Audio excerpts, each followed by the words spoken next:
tengok esok dalam buka matrik U200371. Okey, di sini saya akan menerangkan mengenai Pelan Pembangunan Pendidikan Malaysia ke 2013 dan ke 2025 PPPM. Ia dirancangkan pada 6 September 2013 melalui kajian semula sistem pendidikan negara secara menyeluruh.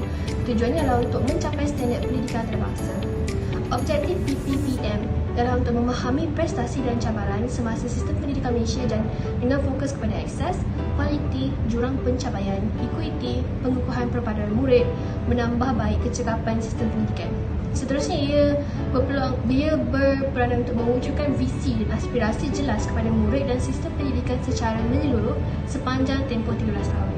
Dan seterusnya adalah untuk menggariskan perubahan sistem pendidikan yang menyeluruh termasuklah perubahan utama untuk memenuhi permintaan baru dan harapan masyarakat serta mencetus dan menyokong transformasi perkhidmatan awam. Seterusnya adalah inisiatif PPPM 2013 hingga 2025. Terdapat 3 inisiatif iaitu yang pertama, 5 aspirasi bagi sistem pendidikan dan 6 aspirasi ciri murid. Yang kedua adalah 11 anjakan utama untuk mentransformasikan sistem pendidikan negara. Dan yang ketiga adalah untuk transformasi pendidikan yang akan dilaksanakan dalam tempoh 13 tahun melalui 3 gelombang.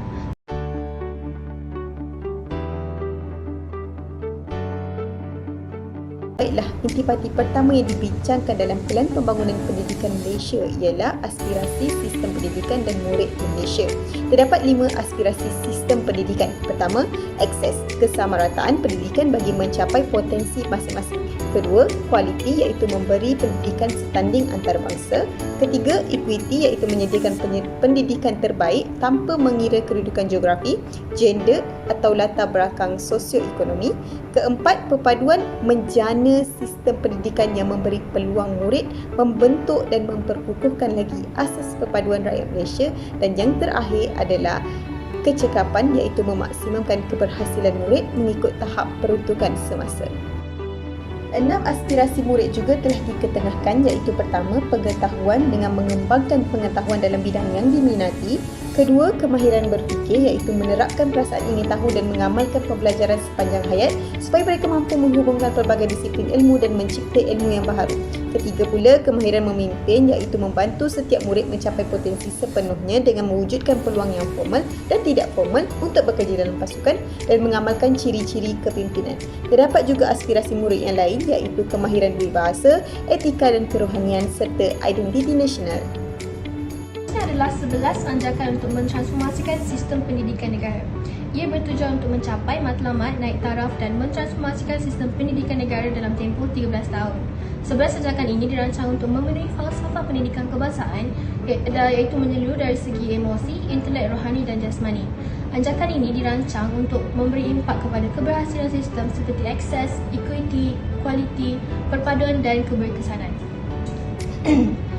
11 anjakan pertama ialah menyediakan kesamarataan akses kepada pendidikan berkualiti bertaraf antarabangsa. Anjakan kedua adalah untuk memastikan setiap murid menguasai kemahiran dalam bahasa Malaysia dan bahasa Inggeris dan digalakkan mempelajari bahasa tambahan. Anjakan ketiga adalah untuk melahirkan rakyat yang menghayati nilai. Anjakan keempat adalah untuk mentransformasikan profesion keguruan menjadi profesion pilihan. Anjakan kelima adalah untuk memastikan kepimpinan berprestasi tinggi tempatan di setiap negara, di setiap sekolah.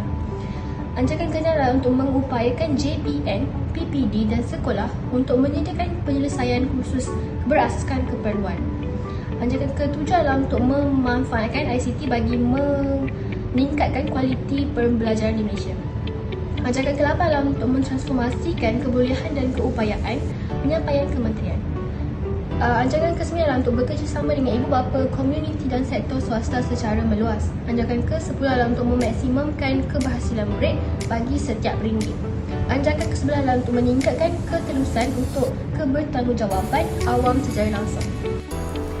Assalamualaikum warahmatullahi wabarakatuh. Nama saya Siti Fatimah binti Muhammad Tauhid, pemegang kad matrik U2003-780.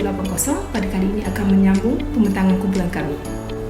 Kementerian Pendidikan Malaysia memberi penekanan untuk menambah baik sistem dengan mempercepatkan perubahan kaedah pelaksanaan program. Dalam tempoh pelaksanaan ini, tumpuan akan diberikan kepada kaedah peningkatan kualiti pengajaran dengan meningkatkan kemahiran guru sedia ada di dalam sistem, meningkatkan kualiti kepimpinan sekolah dengan memperbaiki pendekatan pelantikan dan melatih pengetua atau guru besar, dan meningkatkan kadar literasi bahasa Malaysia dan bahasa Inggeris dan numerasi menerusi program pemulihan yang intensif. Kementerian Pendidikan Malaysia juga akan mengukuhkan dan memberi pengupayaan kepada pegawai di peringkat negeri dan daerah untuk meningkatkan kualiti sokongan yang diberikan kepada kumpulan barisan dan hadapan ini bagi membantu semua sekolah. Menjelang akhir gelombang 1, Kementerian akan memastikan semua guru, pengetua atau guru besar dan sekolah mencapai tahap minimum standard kualiti yang dihasratkan.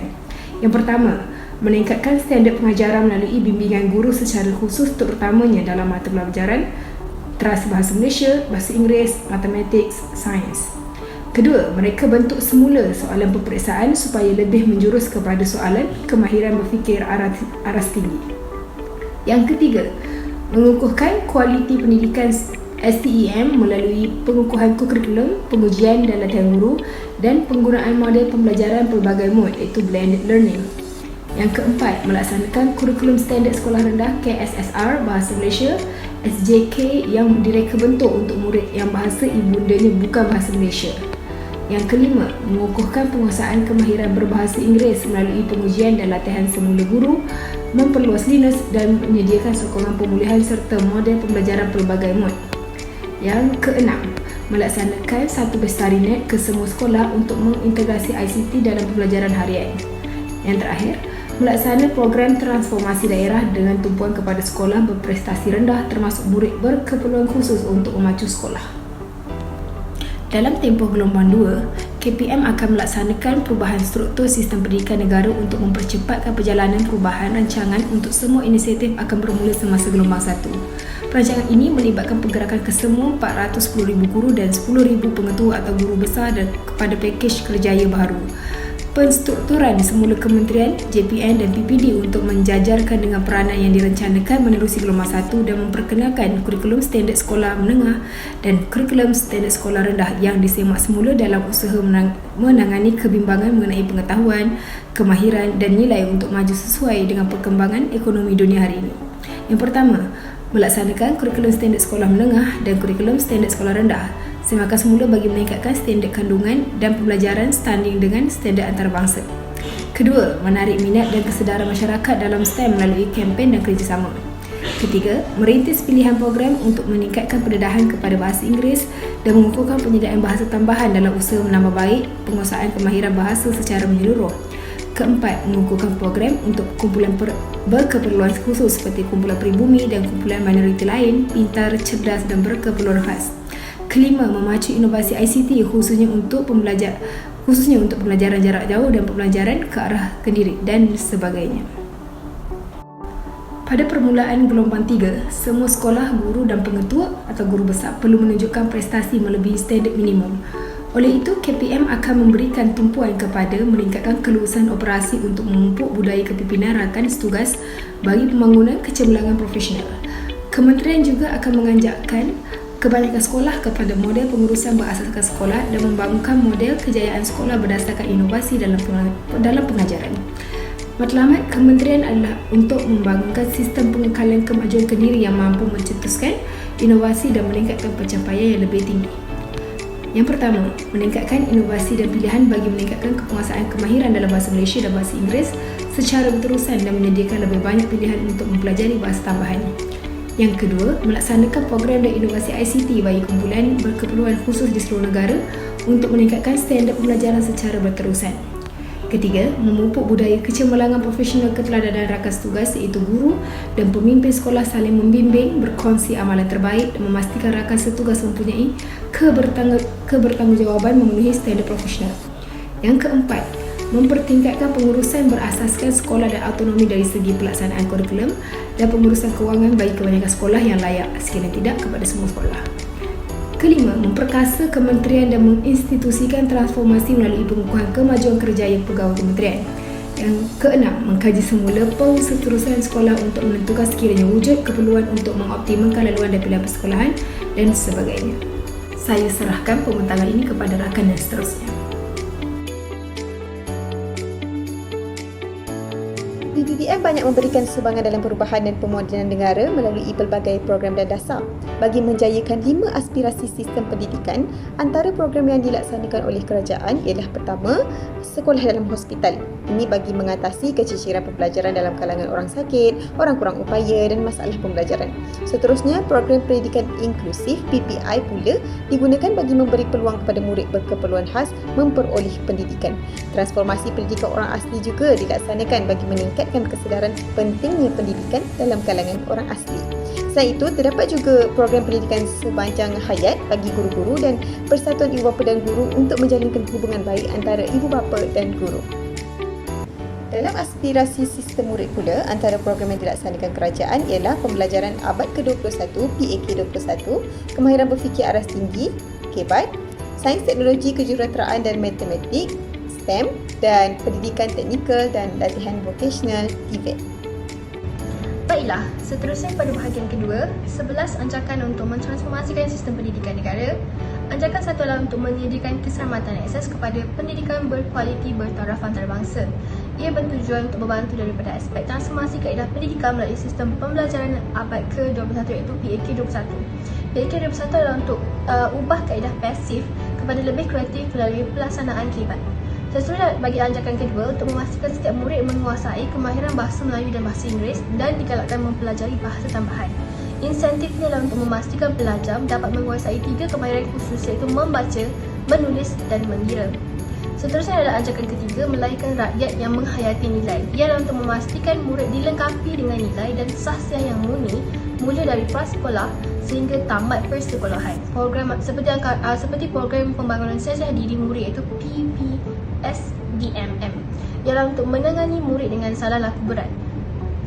Seterusnya adalah anjakan keempat adalah untuk mentransformasikan profesyen keguruan menjadi profesyen pilihan dan anjakan kelima adalah untuk memastikan kepimpinan berprestasi tinggi ditempatkan di setiap sekolah seperti program PPP yang usaha untuk mencairkan pelan ini dengan memfokuskan untuk memperkasakan profesyen guru dan kepimpinan melalui PROPEX,